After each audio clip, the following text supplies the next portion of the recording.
السلام علیکم ورحمۃ اللہ وبرکاتہ۔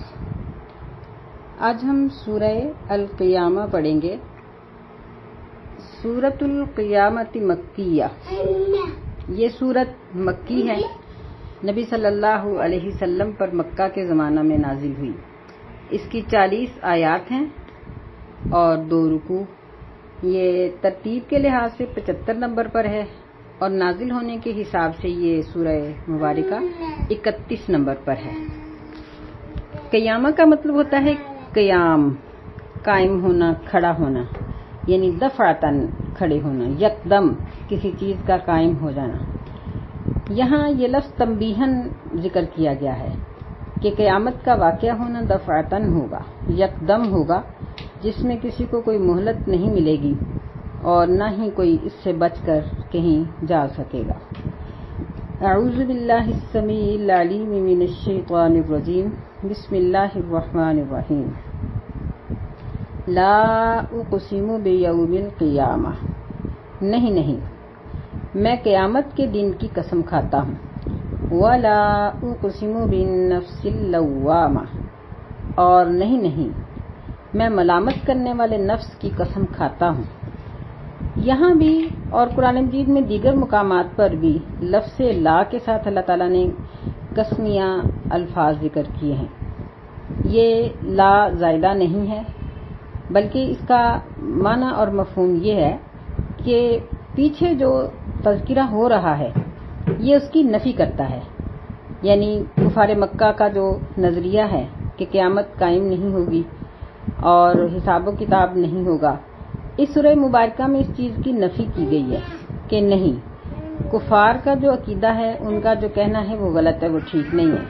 اقسم بیوم القیامہ، اللہ تعالیٰ فرماتے ہیں کہ میں قیامت کے دن کی قسم کھاتا ہوں، کیونکہ اللہ تعالیٰ ہمیشہ قرآن مجید میں ایسی چیزوں کی قسمیں کھاتے ہیں جو انسانوں کے بس میں نہیں ہے، اور انہی میں سے ایک چیز قیامت کا قیام بھی ہے، برپا ہونا بھی ہے، کہ یہ پوری دنیا کی تباہی اور لوگوں کا حساب و کتاب کے لیے جمع ہونا، یہ چیزیں، یہ کام اللہ کے سوا کسی اور کے لیے ممکن نہیں۔ اور پھر نفس لوامہ کی قسم کھائی گئی ہے۔ نفس کی 3 قسمیں ہوتی ہیں۔ ایک ہے لوامہ، ملامت کرنے والا، یعنی اگر انسان سے گناہ ہو جاتا ہے تو یہ انسان کو ملامت کرتا ہے، شرمندہ کرتا ہے، توبہ کی طرف توجہ دلاتا ہے، اور یہ نفس امارہ سے بہتر ہے۔ نفس امارہ نفس کی دوسری قسم ہے جو انسان کو گناہ پر آمادہ کرتا ہے، اور اگر اس سے گناہ ہو جائے تو توبہ کی طرف مائل نہیں کرتا، جیسا سیدنا یوسف علیہ السلام کا قول اللہ نے ذکر کیا ہے کہ وما ابرئ نفسی، کہ نفس امارہ جو ہے نا، ان النفس لامارۃ بالسوء، کہ نفس امارہ تو انسان کو برائی پر آمادہ کرتا ہی رہتا ہے۔ تو میں اپنے نفس کی وجہ سے نہیں بچا، اگر مجھے بچایا ہے تو اللہ تعالیٰ نے بچایا، تو وہ بدترین قسم ہے، اور اس سے بہتر ہے نفس لوامہ، اور سب سے بہتر ہے تیسری قسم کا نفس مطمئنہ، جو نیکی پر اطمینان انسان کو دلاتا ہے اور نیکی پر توجہ دلاتا ہے، نیکی کی خواہش انسان کے دل میں پیدا کرتا ہے۔ اللہ تعالیٰ نے قرآن مجید میں فرمایا کہ جب فرشتے کسی نیک بندے کو فوت کرنے لگتے ہیں تو اسے کہتے ہیں کہ یا ایتھا النفس المطمئنہ، اے نفس مطمئنہ، ارجعی الی ربک، اپنے رب کی طرف لوٹ کر چلے جاؤ۔ یعنی نفس مطمئنہ یہ سب سے بہترین نفس ہے، اور یہی نفس اختیار کرنے کی کوشش کرنی چاہیے۔ جب انسان نیکی کی طرف توجہ کرتا ہے، نیکی کی کوشش کرتا ہے، تو پھر وہ نفس امارہ سے ہٹ کر لوامہ، اور لوامہ سے ہٹ کر وہ نفس مطمئنہ بن جاتا ہے۔ اللہ تعالی ہمیں بھی ایسا بننے کی توفیق عطا فرمائے۔ تو یہاں یہ 2 قسمیں اللہ تعالیٰ نے کھائیں اور فرمایا کہ ایحسب الانسان ان لن نجمع عظامہ، کیا انسان یہ گمان کرتا ہے کہ ہم اس کو جمع نہیں کریں گے؟ بلا قادرین علی ان نسوی بنانہ، یعنی کیا انسان یہ سمجھتا ہے کہ ان لن نجمع عظامہ، ہم اس کی ہڈیوں کو جمع نہیں کر سکتے؟ فرمایا کیوں نہیں، ہم تو اس بات پر قادر ہیں کہ ہم اس کے انگلیوں کے جو پور ہیں ہم ان کو بھی اکٹھا کر دیں اور ان کو بھی برابر کر دیں۔ انگلیوں کے پوروں کا اس لیے ذکر کیا گیا ہے کہ ہم آج کل دیکھتے ہیں کہ فنگر پرنٹ کا جو سلسلہ ہے کہ جس طرح یعنی یہ انسان کی انگلی کے جو نشانات ہوتے ہیں ہر انگلی کے نشان دوسری انگلی سے علیحدہ ہوتے ہیں اور کسی بھی انسان کی انگلیوں کے نشانات کسی دوسرے شخص کے ساتھ نہیں ملتے، جبکہ کفار مکہ کا اور دیگر کفار کا یہ عقیدہ ہے کہ انسان جب مر کے مٹی ہو جاتا ہے، ریزہ ریزہ ہو جاتا ہے، تو پھر یہ دوبارہ نہیں اکٹھا ہو سکتا، اور اللہ تعالی ہمیں یہ بتاتے ہیں کہ اگر ایک شخص فوت ہونے کے بعد اس کے جسم کا سارا اس کا وجود ریزوں میں تبدیل ہو جاتا ہے تو اللہ تعالیٰ ان ذرات کو قیامت کے دن اکٹھا کریں گے اور اس طرح سے اس انسان کو دوبارہ جوڑ دیں گے کہ کسی بھی شخص کا انگلی کا ایک پورا بھی دوسری انگلی کے ساتھ نہیں بدلا جائے گا۔ اللہ اکبر، یہ اللہ تعالیٰ کی ایک بہت بڑی قدرت ہے جو یہاں اللہ تعالیٰ نے ذکر کی ہے، اور اللہ تعالیٰ اپنی بات میں سب سے سچے ہیں اور ایسا ہی ہوگا۔ فرمایا بل یرید الانسان لیفجر امامہ، بلکہ انسان یہ چاہتا ہے لیفجر امامہ کہ وہ اپنے گناہوں کو آگے بھی جاری رکھے۔ یسأل ایان یوم القیامہ، پوچھتا ہے کہ قیامت کا دن کب ہے، یعنی اپنے گناہ کی کیفیت سے یہ شخص باز نہیں آتا بلکہ اپنے گناہوں کو جاری رکھنا چاہتا ہے، اور یہ طنز کے طور پر پوچھتا ہے کہ ہاں پھر قیامت کب آئے گی، یعنی اقرار نہیں کرتا بلکہ وہ طنز کرتا ہے اور اپنی عقل کی وجہ سے وہ قیامت کا انکار کرتا ہے کہ میری عقل اس بات کو نہیں مانتی۔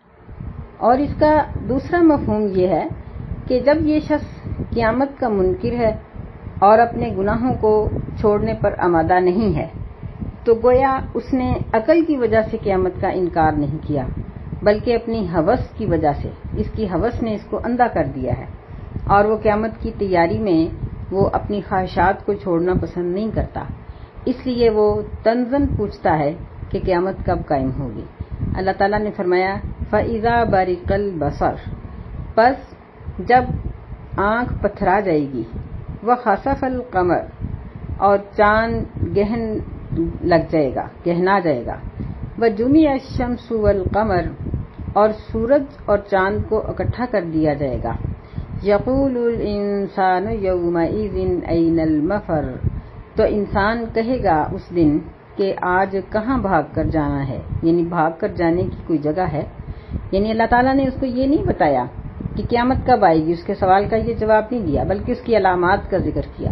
کہ قیامت ایک معمولی چیز نہیں ہے بلکہ بہت ہولناک چیز ہے کہ اس وقت جب وہ قائم ہوگی تو لوگوں کی نظریں پتھرا جائیں گی اور چاند کی روشنی ختم ہو جائے گی، سورج اور چاند آپس میں ٹکرا جائیں گے، اور اس چیز کو تو اب سائنس بھی ثابت کر رہی ہے کہ سورج اور چاند جو بہت فاصلے پر ہیں اور یہ آہستہ آہستہ اکٹھے ہوتے جا رہے ہیں۔ نبی صلی اللہ علیہ وسلم سے سیدنا ابو ہریرہ رضی اللہ تعالیٰ عنہ بیان کرتے ہیں، فرمایا کہ الشمس والقمر مکوران یوم القیامہ، کہ ان کو قیامت کے دن لپیٹ لیا جائے گا اور ان کی روشنی کو ختم کر دیا جائے گا۔ تو اللہ تعالیٰ نے یہ علامتیں ذکر کی اور فرمایا کہ اس وقت انسان کی بدحواسی اور پریشانی کا عالم یہ ہوگا کہ وہ کہے گا کہ این المفر، کوئی بھاگ کر جانے کی جگہ ہو، کوئی چھپنے کی جگہ ہو، کوئی پناہ گاہ ہو، تو اللہ تعالیٰ کی طرف سے جواب ملے گا کلا لا وزر، ہرگز نہیں، لا وزارہ، آج کوئی بھی جائے پناہ نہیں ہے، الی ربک یومئذ المستقر، تیرے رب کی طرف ہے اس دن اکٹھے ہونا، یعنی ان خوف زدہ انسانوں کو صرف اللہ ہی کی طرف جانا ہوگا، اس کے علاوہ اور کوئی رستہ، کوئی اور جگہ نہیں ہوگی کہ کسی اور جگہ پر جا کر وہ چھپ سکیں۔ یُنَبَّأُ الْإِنسَانُ یَوْمَئِذٍ بِمَا قَدَّمَ وَأَخَّرَ، اس دن انسان کو خبر ہو جائے گی، خوب اچھی طرح سے وہ دیکھ لے گا کہ اس نے کیا آگے بھیجا اور اس نے کیا پیچھے چھوڑا۔ نبی علیہ الصلوۃ والسلام نے فرمایا کہ جب انسان فوت ہو جاتا ہے تو اس کے اعمال ختم ہو جاتے ہیں، لیکن 3 قسم کے اعمال ایسے ہیں جو اس کے مرنے کے بعد بھی جاری رہتے ہیں۔ آپ نے فرمایا کہ اس کا بیٹا، جو اولاد یعنی بیٹا ہو یا بیٹی ہو، اولاد جو اس کے مرنے کے بعد نیکی کا کام کرتی ہے تو اللہ تعالیٰ اس کے لیے، باپ کے لیے، ماں کے لیے اس کا اجر جاری رکھتے ہیں۔ ایسے ہی فرمایا کہ صدقہ جاریہ یعنی کوئی ایسی چیز جو ہمیشہ رہنے والی ہو، مثلا پانی لگوا دو یا نہر کھدوا دو یا اور کوئی اس طرح کا مسجد بنوا دو یا کسی کو عالم دین بنا دو، کسی کے اوپر خرچ کر دو، اس قسم کے صدقہ جاریہ یہ اس کے مرنے کے بعد بھی جاری رہتے ہیں۔ او علم ينتفع به یا ایسا علم اس نے سکھا دیا جس سے نفع حاصل کیا جاتا ہے۔ اس میں سب سے زیادہ تو دین کا علم ہے کہ کسی کو قرآن پڑھا دینا، حدیث پڑھا دینا، دین کے مسائل سکھا دینا، کسی کی نماز ٹھیک کروا دو، کسی کا کلمہ ٹھیک کروا دو، کسی کو کوئی دعا سکھا دو، یہ سر فہرست ہیں۔ لیکن اس کے ساتھ ساتھ بہت سے ایسے کام جو دینی علم کے ساتھ تو تعلق نہیں رکھتے لیکن انسان کی، مسلمان کی زندگی کے ساتھ تعلق رکھتے ہیں۔ مثلا کسی کو سلائی سکھا دو، کسی کو کوکنگ سکھا دو، کسی کو لکھنا سکھا دو، یعنی ایسے طریقے سے یہ کام سکھائے جائیں کہ سیکھنے والے اس سے شریعت کے دائرے کے اندر رہ کر کام کریں، شریعت سے باہر نہ نکلیں۔ تو یہ سب چیزیں بھی صدقہ جاریہ اور ایسے علم میں آ جاتی ہیں کہ جس سے ان کے مرنے کے بعد بھی فائدہ اٹھایا جاتا رہتا ہے۔ تو فرمایا کہ یہ اعمال انسان کے یہ قائم ہی رہتے ہیں، یہ اس کے مرنے کے بعد بھی جاری رہتے ہیں۔ اور اس کا قدم و اخر کا دوسرا معنی یہ ہے کہ وہ سب کچھ بتا دیا جائے گا اس کو جو اس نے کیا ہے اور جو کرنا تھا مگر وہ کر نہیں سکا، یعنی يُنَبَّأُ الْإِنسَانُ يَوْمَئِذٍ بِمَا قَدَّمَ وَأَخَّرَ۔ اس کا ایک معنی یہ ہے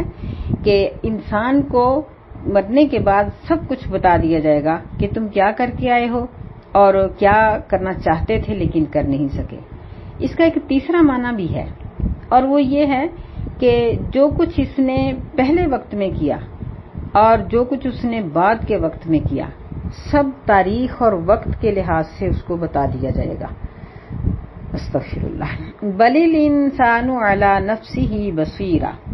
بلکہ انسان اپنے نفس کو اچھی طرح سے دیکھنے والا ہے، اپنے آپ پر بصیرت رکھنے والا ہے، یعنی ہر بندے کو پتا ہوتا ہے کہ میں کیا ہوں، میں نے جھوٹ بولا ہے یا نہیں، دغا فریب کیا ہے یا نہیں، بڑے مجرم ہوں یا چھوٹے، جھوٹ بول کر بچ جائیں یا پھنس جائیں، ان کو اپنی حقیقت کا خوب علم ہوتا ہے۔ تو فرمایا کہ ہر شخص اپنے اوپر بصیرت رکھنے والا ہے، اپنے آپ کو اچھی طرح سے جانتا ہے۔ وَلَوْ أَلْقَى مَعَاذِيرًا، اگرچہ وہ بہت سے بہانے کیوں نہ بنائے، یعنی بہت سے عذر ہی پیش کیوں نہ کرے، لیکن اس کو پتا ہے کہ وہ کیا ہے اور اس نے کیا کیا ہے۔ اگر وہ مشرک تھا تو تب بھی اس کو پتا ہے، اگر وہ چور تھا تو تب بھی پتا ہے، اگر توحید پرست تھا تو پھر بھی وہ اپنے آپ کو جانتا ہے۔ یعنی جب نامہ اعمال اس کے اوپر پیش کیے جائیں گے تو اس کے پیش کیے جانے سے پہلے ہی وہ اپنے آپ کو جانتا ہوگا۔ یعنی دوسرے لفظوں میں ہم یوں کہہ سکتے ہیں کہ جب کسی شخص کی جان نکلتی ہے، اس کو موت کے فرشتے نظر آتے ہیں تو نبی صلی اللہ علیہ وسلم کی حدیث کے مطابق اس کو اس وقت ہی پتہ چل جاتا ہے کہ وہ جنت میں جانے والا ہے یا جہنم میں جانے والا ہے۔ تو یہ نامہ اعمال کا پیش کیے جانا اور اعمال کا تولے جانا یہ تو حجت کو تمام کرنے کے لیے ہے، ورنہ ہر انسان کو اپنی حقیقت کا پتہ ہے۔ لا تحرک به لسانک لتعجل به، نہ حرکت دیں آپ صلی اللہ علیہ وسلم اپنی زبان کو بھی اس قرآن کے پڑھنے کے لیے، لتعجل به تاکہ آپ اس کے ساتھ جلدی کریں۔ ان علینا جمعہ وقرآنہ، بے شک ہمارے ذمہ ہے اس کو جمع کرنا اور اس کو پڑھا دینا۔ فَإِذَا قَرَأْنَاهُ فَاتَّبِعْ قُرْآنَهُ، پس جب ہم اس کو پڑھا دیتے ہیں تو فَاتَّبِعْ، پس آپ اس کے پڑھنے کے پیچھے لگیں، یعنی جب جبریل علیہ السلام رک جائیں تو پھر آپ پڑھیں۔ ثُمَّ إِنَّ عَلَيْنَا بَيَانَهُ، پھر ہمارے ذمہ ہے کہ اس کو بیان کروائیں، یعنی آپ کی زبان سے اس کو ادا کروانا یہ ہماری ذمہ داری ہے۔ ابن عباس رضی اللہ تعالیٰ عنہ فرماتے ہیں کہ رسول اللہ صلی اللہ علیہ وسلم پر جب قرآن مجید اترتا تو اس وقت آپ بڑی تکلیف محسوس کرتے اور یعنی آپ کو یہ فکر ہوتی، تکلیف اس چیز کی محسوس کرتے کہ کہیں ایسا نہ ہو کہ جبریل چلے جائیں اور میں بھول جاؤں، تو آپ جلدی جلدی ہونٹ ہلاتے کہ میں اس کو جلدی جلدی دہرا لوں، پڑھ لوں تاکہ مجھے یہ بھول نہ جائے۔ تو جب اللہ تعالیٰ نے یہ آیات اتاری کہ جب جبریل پڑھ رہے ہوں تو آپ سنیں، جب وہ پڑھ چکے خاموش ہو جائیں تو پھر آپ پڑھیں، اور اس کو بیان کرنا یہ ہمارے ذمہ ہے۔ تو پھر نبی صلی اللہ علیہ وسلم پر یہ ذمہ داری جو تھی یہ یعنی کم ہوئی، اور آپ کو اس بات سے سہولت محسوس ہوئی۔ ابن عباس رضی اللہ تعالی عنہ نے اس کی جو وجہ بیان فرمائی ہے وہ حدیث میں اسی طرح مذکور ہے۔ یہاں یہ لفظ عام بیان کیا ہے، لا تحرک بہ، یعنی یہاں نبی علیہ الصلوۃ والسلام کو کوئی خاص الفاظ سے مخاطب نہیں کیا گیا۔ اس لیے اس کا ایک مفہوم یہ بھی ہو سکتا ہے کہ قرآن مجید کو جمع کرنے اور اس کے پڑھنے میں جتنی بھی صورتیں ہیں وہ سب اللہ تعالیٰ کی ذمہ داری ہے۔ اللہ تعالیٰ نے اپنے ذمہ لیا کہ قرآن مجید کو لوگوں نے پڑھا، لوگوں نے جمع کیا، پھر اس کو لکھا گیا، پھر اس کو کتابی شکل دی گئی، پھر یعنی خلفائے راشدین نے اس کے متعلق جو کچھ محنت کی ہے، پھر اسی طرح فی زمانہ حفاظ کا حفظ کرنا، یا ریڈیو، ٹی وی یا پریس یا کمپیوٹر کے ذریعے قرآن مجید کا جمع کرنا، نشر کرنا، یہ سب چیزیں اس میں شامل ہیں۔ یعنی دونوں چیزیں، یہاں خاص نبی علیہ السلام کے لیے حکم بھی ہے اور عوام کے لیے بھی ہے۔ اور یہ قیامت کے واقعات اور منکر قیامت کا جواب دیتے ہوئے اللہ تعالیٰ نے درمیان میں یہ ذکر کیا۔ اس سے معلوم ہوتا ہے کہ نبی صلی اللہ علیہ وسلم اس کے پڑھنے اور اس کو بیان کرنے میں کچھ دشواری محسوس کرتے تھے، اس لیے اللہ تعالیٰ نے درمیان میں رک کر آپ کو اس بات کی تلقین کی، اور پھر دوبارہ اپنے مضمون کو اللہ تعالیٰ نے بیان کیا۔ بالکل ایسے ہی جس طرح ایک کلاس ٹیچر پڑھاتے پڑھاتے جب کسی اسٹوڈنٹ میں کوئی کمی بیشی دیکھے تو وہ اپنے سبق کو چھوڑ کر اس بات کی طرف توجہ دلاتا ہے، اور وہ بات مکمل ہونے کے بعد پھر اپنے وہ لیکچر کی طرف لوٹ آتا ہے۔ ایسے ہی اللہ تعالیٰ نے آگے پھر فرمایا، کلا بل تحبون العاجلہ، ہرگز نہیں بلکہ تم تو جلدی کو پسند کرتے ہو، وتذرون الآخرہ، اور تم آخرت کو چھوڑ دیتے ہو۔ یعنی انسان اگر نیکی کرتا ہے تو اس کا بھی بہت جلدی بدلہ مانگتا ہے، اور اگر وہ گناہ کرتا ہے تو یعنی کسی کے ساتھ اگر کوئی تکلیف کسی کو پہنچاتا ہے تو مظلوم اسی وقت چاہتا ہے کہ اس کو فوراً ہی بدلہ مل جائے۔ وَتَذَرُونَ الْآخِرَةَ، یعنی اس کا ایک مفہوم یہ بھی ہے کہ ہم صرف اپنی دنیا کو ہی دیکھتے ہیں کہ دنیا سنور جائے، دنیا کے سارے معاملات حل ہو جائیں، اور آخرت کی ہم پرواہ نہیں کرتے۔ یعنی سارے مفہوم ہی اس کے ٹھیک ہیں کہ ہم صرف دنیا کے لیے کوشش کرتے ہیں، آخرت کو نظر انداز کر دیتے ہیں، اور پھر یہ کہ ہم نیکی کا بدلہ فوراً چاہتے ہیں، جبکہ مظلوم اپنے ظلم کا بدلہ فوراً چاہتا ہے، لیکن جو چیز آخرت میں جو حساب و کتاب ہونے والا ہے اس کو ہم نظر انداز کر دیتے ہیں۔ تو اللہ تعالیٰ نے آخرت کا یہاں یہ نقشہ اس طرح سے کھینچا، وجوہ یومئذ ناظرہ، کہ اس دن کئی چہرے ناظرہ، تر و تازہ ہوں گے، الی ربہا ناظرہ، اپنے رب کی طرف دیکھنے والے، یعنی وہ قیامت کی ہولناکیوں سے محفوظ ہوں گے۔ اللہ تعالیٰ ان کو قیامت کی بھوک، پیاس اور اس دن کی تپش ہر چیز سے بچا لے گا، بلکہ ان کے چہروں پر خوشی ہوگی، تر و تازگی ہوگی، چہرے ان کے چمک رہے ہوں گے، اور وہ اللہ تعالیٰ سے اچھی امید رکھتے ہوں گے، بارونق ان کے چہرے ہوں گے۔ نبی صلی اللہ علیہ وسلم نے فرمایا کہ جنت میں جانے کے بعد لوگ اللہ تعالیٰ کو دیکھیں گے۔ آپ نے اس طرح سے ذکر کیا، آپ نے فرمایا کہ لوگوں، کیا تم چاند کو دیکھنے میں کوئی دشواری محسوس کرتے ہو جب وہ 14ویں رات کو نکلا ہوتا ہے؟ صحابہ نے کہا کہ اللہ کے رسول نہیں۔ آپ نے فرمایا کہ جس طرح تم ساری دنیا اگر اکٹھا چاند کو دیکھنا شروع کر دے تو اس میں کوئی دشواری نہیں ہوتی، اسی طرح تم قیامت والے دن اپنے رب کو دیکھو گے۔ اور پھر ایک حدیث میں یوں بھی آتا ہے کہ اللہ تعالیٰ جنتیوں کو جنت میں اتارنے کے بعد ان کو سب کچھ عطا کرنے کے بعد پوچھیں گے کہ جنت والوں کیا تم خوش ہو؟ تو وہ خوشی کا اظہار کریں گے، اور پھر اللہ تعالیٰ فرمائیں گے کہ میں تمہیں ایک ایسی چیز دینے والا ہوں جو تمہارے پاس پہلے سے موجود نہیں۔ تو جنت کے لوگ بڑے حیران ہو کر سوچیں گے کہ یہ کون سی چیز ہے جو ہمارے پاس پہلے سے موجود نہیں ہے، ہمارے پاس ہر چیز موجود ہے۔ تو پھر اللہ تعالیٰ جنت کے لوگوں کو اپنا دیدار کرائیں گے، اور واقعی ہی جب جنت کے لوگ اللہ کو دیکھیں گے تو ان کو دنیا جنت کی تمام نعمتیں کم تر محسوس ہوں گی۔ تو اس لیے یہاں فرمایا کہ تم اس قیامت کے لیے، قیامت کے بعد کی زندگی کے لیے کچھ کرو،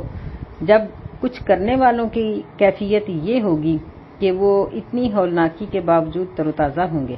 اور جنہوں نے آخرت کی تیاری نہیں کی ان کا حال یہ ہوگا وَوُجُوهٌ يَوْمَئِذٍ بَاسِرَةٌ کہ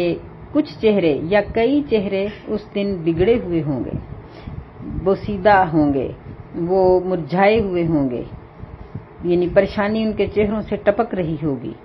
تَظُنُّ أَن يُفْعَلَ بِهَا فَاقِرَةٌ وہ گمان کریں گے کہ ان کے ساتھ کمر توڑ دینے والا معاملہ کیا جائے گا، یعنی ان کو نظر آ رہا ہے کہ اب ان کے ساتھ نرمی کی کوئی بات نہیں کی جائے گی، بلکہ ان کے لیے سختی ہی سختی ہے، جس کی وجہ یہ ہے کہ انہوں نے دنیا کی زندگی کو اللہ کی مرضی کے مطابق گزارا ہی نہیں۔ فرمایا کلا ہرگز نہیں، اذا بلغت التراقی وقیل من راق کہ جب جان ہنسلی کی ہڈی تک پہنچ جائے گی اور کہا جائے گا کہ کوئی ہے دم کرنے والا، وظن انہ الفراق اور جس شخص پر یہ کیفیت طاری ہے وہ اس بات کا یقین کر چکا ہے، وظن یعنی اس نے یقین کر لیا ہے مرنے والے نے کہ بے شک اب وہ جدا ہونے والا ہے، یعنی اب وہ ان کے پاس نہیں رہے گا، اب وہ نہیں بچ سکے گا۔ یہ وہ حالت ہے جس کو ہم نزع کی حالت کہتے ہیں، جس کے بعد انسان اپنے اہل خانہ سے ہم کلام نہیں ہوتا، تو اس وقت اس کی یہ کیفیت ہوتی ہے۔ وَالْتَفَّتِ السَّاقُ بِالسَّاقِ اور مل جائے گی پنڈلی پنڈلی کے ساتھ۔ اللہ اکبر۔ اس میں ان آیات میں آگے فرمایا کہ اِلیٰ رَبِّکَ یَوْمَئِذٍ الْمَسَاقُ کہ اس دن تیرے رب کی طرف ہے چلنا، یعنی اس دن روانگی، چل چلاؤ، یہ تو اللہ ہی کی طرف ہے۔ ان آیات میں یہ باصرہ کا جو لفظ ہے اس کا معنی ہے منہ بگڑا ہوا، تیوڑی چڑھی ہوئی، یعنی انسان جب انتہائی پریشان اور کسی ایسی چیز کو دیکھے کہ جس میں اس کے لیے بہت ہی خطرہ ہے، اس وقت اس انسان کی یہ شکل اور اس کی یہ صورت بنتی ہے۔ ایسے ہی ان آیات میں فاقرہ کا لفظ ہے، تو فقر کا معنی ہوتا ہے کمر کا مہرہ، یعنی انسان کو اپنی کمر اس طرح ٹوٹتی ہوئی محسوس ہوگی کہ اس کو پتہ چل جائے گا کہ اب میں بچ نہیں سکتا۔ پھر ان آیات میں بلغت التراقی کا لفظ ہے۔ بلغت کا مطلب یہ ہے کہ جان انسان کے جسم سے نکلے گی اور ہنسلی تک پہنچ جائے گی۔ تراقیہ یہ ترقوتن کی جمع ہے، یہ سینے کے اوپر والی ہڈی کو کہتے ہیں، یعنی گلے میں انسان کی سانس کا پھنس جانا۔ ظن کا معنی ہے یعنی گمان کرنا بھی ہوتا ہے، یقین کرنا بھی ہوتا ہے، یعنی یہ ساری کیفیت اللہ تعالیٰ نے مرنے والے کی بیان کی ہے کہ اس کی حالت یہ ہوگی کہ وہ یعنی اس کی طبیعت کی کمزوری کی وجہ سے پنڈلیاں آپس میں جڑ جائیں گی، یا پھر یہ ہے کہ اس کے اندر اتنی ہمت نہیں رہی کہ وہ اپنی ٹانگوں کو ہی سیدھا کر سکے، جبکہ انسان کا حال یہ ہے کہ وہ جب کوئی آئے تو اس کے سامنے وہ بڑا سمٹ کے بیٹھتا ہے اور اپنے آپ کو مہذب ظاہر کرتا ہے، اچھا بننے کی کوشش کرتا ہے، لیکن ایک مرنے والا شخص جیسے بھی پڑا ہوا ہے وہ نہ اپنے جسم کو کھینچ سکتا ہے، نہ سیدھا کر سکتا ہے، نہ اسے اپنی شکل کو چھپانے یا بنانے سنوارنے کی مہلت ہے، کچھ بھی نہیں، کیونکہ اس دن تو یہ سب معاملے پیچھے رہ گئے۔ آج تو یہ ہے کہ اِلیٰ رَبِّکَ یَوْمَئِذٍ الْمَسَاقُ کہ اب تو وہ اپنے رب کی طرف جا رہا ہے، وہاں اس کی جو عملی کیفیت ہے اس کے مطابق اس کے ساتھ معاملہ ہونے والا ہے۔ فَلَا صَدَّقَ وَلَا صَلَّىٰ بس اس نے نہ تصدیق کی تھی اور نہ ہی اس نے نماز پڑھی، وَلَٰكِن كَذَّبَ وَتَوَلَّىٰ اور لیکن اس نے جھٹلایا اور وہ پھر گیا۔ ثُمَّ ذَهَبَ إِلَىٰ أَهْلِهِ يَتَمَطَّىٰ پھر وہ اپنے اہل کی طرف اکڑتا ہوا چلا گیا۔ یتمتع کا معنی یعنی پیٹھ پھیر جانا، اکڑنا، تکبر کرنا، کسی چیز کا ڈٹھائی کے ساتھ انکار کر دینا، یعنی یہ اس کی حالت رہی کہ زندگی بھر نہ اس نے قرآن کی عمل کے ساتھ تصدیق کی، نہ حدیث کی عمل کے ساتھ تصدیق کی، نہ نماز پڑھی، بلکہ قرآن حدیث کو جھٹلایا یا تو زبان سے یا اپنے عمل سے، اور وہ نماز سے بھاگا، گھر جاتا تھا تو اپنے کمائی پر فخر اور غرور تھا، لیکن یہ نہیں تھا پتا کہ میں نے صبح کا اللہ کو بھی یاد کیا ہے کہ نہیں، بلکہ اکڑتا ہوا متکبر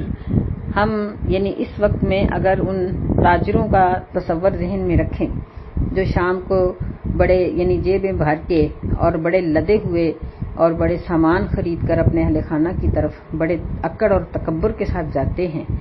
اور ان کو یہ یاد نہیں ہوتا کہ جس نے یہ سب کچھ دیا ہے اس کا تو ہم نے نام تک نہیں لیا۔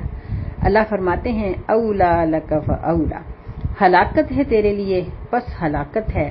ثم اولا لک فاولا، پھر ہلاکت ہے تیرے لیے پس ہلاکت ہے۔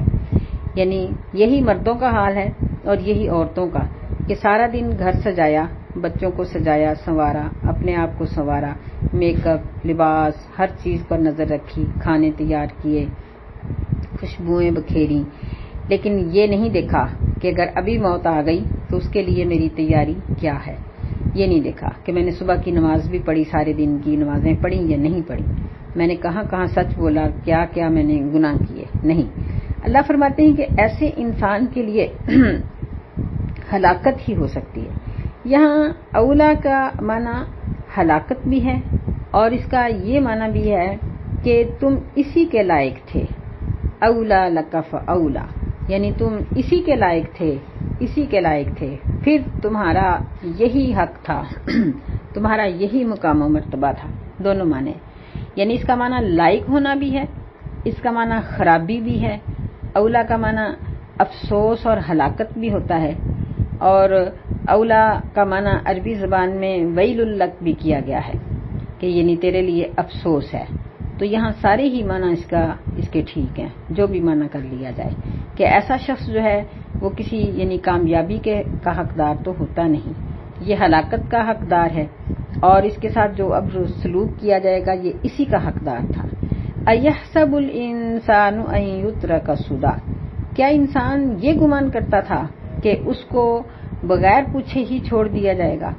یعنی یہ سمجھتا تھا کہ مجھے پوچھنے والا ہی کوئی نہیں، مجھ سے کوئی سوال و جواب ہی نہیں ہوگا۔ أَلَمْ يَكُ نُطْفَةً مِّن مَّنِيٍّ يُمْنَىٰ، کیا وہ ایک نطفہ نہیں تھا، ایک قطرہ نہیں تھا، منی سے ٹپکایا گیا۔ ثُمَّ كَانَ عَلَقَةً فَخَلَقَ فَسَوَّىٰ، پھر وہ جمے ہوئے خون کا لوتھڑا بنا، اور فَخَلَقَ فَسَوَّىٰ، پس اللہ تعالیٰ نے اس کو پیدا کیا اور اس کو درست بنایا، یعنی اس قطرے سے خون کا لوتھڑا بنا، اور پھر اللہ تعالیٰ نے کس خوبصورتی کے ساتھ اس کو ہاتھ، پاؤں، مشینری، پورا جسم، عقل، سمجھ عطا فرمائی۔ تو کیا جس اللہ نے سب کچھ دیا ہے اس نے حساب نہیں لینا تھا؟ فَجَعَلَ مِنْهُ الزَّوْجَيْنِ الذَّكَرَ وَالْأُنثَىٰ، بس اس نے اللہ تعالیٰ نے اس قطرے سے جوڑے بنائے مردوں اور عورتوں کے، یعنی یہ فیصلہ بھی انسان اپنی مرضی سے اپنا نہیں کر سکا کہ وہ مرد بنے یا عورت، تو جب اس کے اوپر اختیار ایک اور قدرت کا ہے، ایک مالک کا ہے جو اسے نر اور مادہ بنا رہا ہے، جو اسے لمبا یا چھوٹا، کالا یا گورا بنا رہا ہے، جس نے اسے عقل اور سمجھ دی ہے، جس نے اسے پورا جسم استعمال کرنے کے لیے دیا اور ایک اتنی بہترین مشینری عطا کی کہ جس کی مثل دنیا آج تک نہیں بنا سکی۔ أَلَيْسَ ذَلِكَ بِقَادِرٍ عَلَىٰ أَن يُحْيِيَ الْمَوْتَىٰ، کیا یہ اللہ اس بات پر قادر نہیں کہ وہ مردوں کو زندہ کرے اور ان سے حساب و کتاب لے؟ تو اس کا جواب یہی ہو سکتا ہے کہ بلا وَهُوَ عَلَىٰ كُلِّ شَيْءٍ قَدِيرٌ، کہ اللہ ہر چیز پر قادر ہے اور اللہ تعالیٰ ضرور لوگوں کو زندہ کرے گا، ہمارا ایمان ہے اس بات پر۔ لیکن جب ایک شخص آخرت میں جی اٹھنے پر ایمان لانے کے باوجود عمل اس کے خلاف کرتا ہے تو اسے یہ بات سمجھ لینی چاہیے کہ وہ عملی طور پر اس کا منکر ہے، اس کا انکار کر رہا ہے۔ تو یہ صورت ہمیں یہ سبق سکھا رہی ہے کہ قیامت کا برپا ہونا حق ہے۔ ہمارے جسم کو کوئی جانور کھا جائے یا مٹی میں یہ ریزہ ریزہ ہو جائے یا پانی میں بہا دیا جائے یا ہندو اس کو جلا دیں یا اس کو بعض قبیلوں کی طرح ان ہڈیوں کو فرعونوں کی طرح سنبھال کے رکھ لیا جائے، ہر صورت میں اللہ تعالیٰ اس کو زندہ کرے گا اور اسی جسم کو، اسی روح کو عذاب اور سزا ہوگی اور اسی جسم کو روح کے ساتھ جنت کے انعامات ملیں گے۔ اللہ ہمیں اپنی آخرت کے لیے تیاری کرنے کی توفیق عطا فرمائے اور ہمیں قدم قدم پھونک کر رکھنے کی توفیق دے۔ اللہ ہمیں توفیق دے کہ ہم اپنی خوشیوں کو قرآن اور حدیث کے مطابق گزاریں اور اپنی غمیوں کو بھی قرآن اور حدیث کے مطابق گزاریں تاکہ ہمیں صبر اور خوشی کا اجر مل سکے۔ اللہم وفقنا لما تحب و ترضی۔ السلام علیکم ورحمۃ اللہ وبرکاتہ۔